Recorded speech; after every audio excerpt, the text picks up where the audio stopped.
आपल्या परिसरातील राजकीय, क्राईम व सामाजिक अपडेट जाणून घेण्यासाठी पाहत रहा स्टार 1 न्यूज वर्तमान। मुद्देमालासह पोलिसांनी केले आरोपीस गजाड।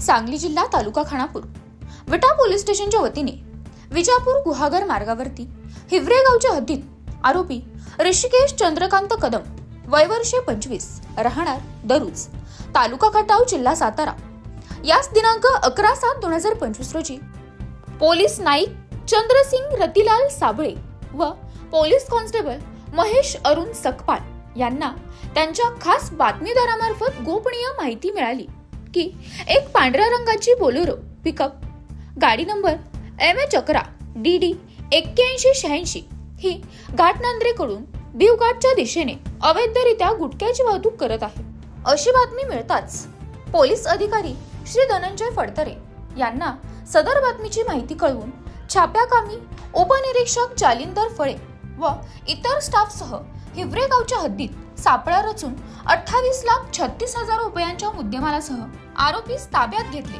याबाबत विटा पोलीस स्टेशन गुन्हा रजिस्टर नंबर 37-125 BNS कलम 123, 223, 247, 275 प्रमाणे वरील गुन्ह्याची नोंद करण्यात आली आहे। स्टार 1 न्यूज वर्तमान प्रतिनिधी कीर्ती नाईकनवरे।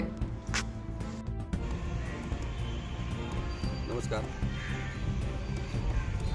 सांगली जिल्ह्याचे पोलीस अधीक्षक माननीय संदीप केसर, अप्पर पोलीस अधीक्षक श्रीमती कल्पना बारापूर मॅडम, विटा विभागाचे उपविभागीय पोलीस अधिकारी श्री विपुल पाटील सर या वरिष्ठांनी विटा पोलीस स्टेशनच्या हद्दीमध्ये अवैधरित्या गुटख्याची वाहतूक, गुटख्याची विक्री होत असेल तर त्यावर कडक कारवाई करण्याबाबत विटा पोलीस स्टेशनला सक्त सूचना दिलेल्या होत्या।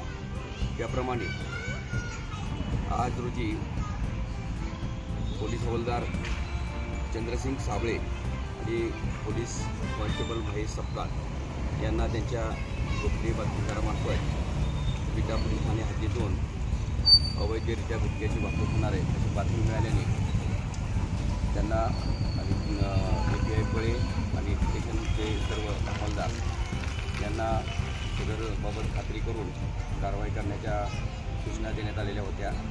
त्याप्रमाणे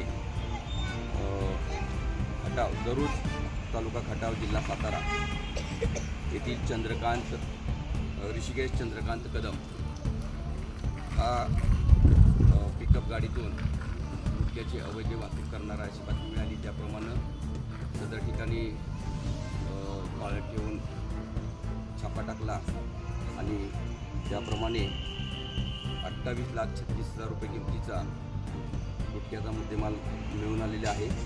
त्याप्रमाणे विटा पोलीस ठाण्याला गुन्हा नोंद करण्यात आलेला आहे आणि पुढील तपास चालू आहे। जय हिंद। सांगली जिल्ह्यातील अशा बातम्या पाहण्यासाठी आमच्या चॅनेलला लाईक, शेअर, सबस्क्राईब करा।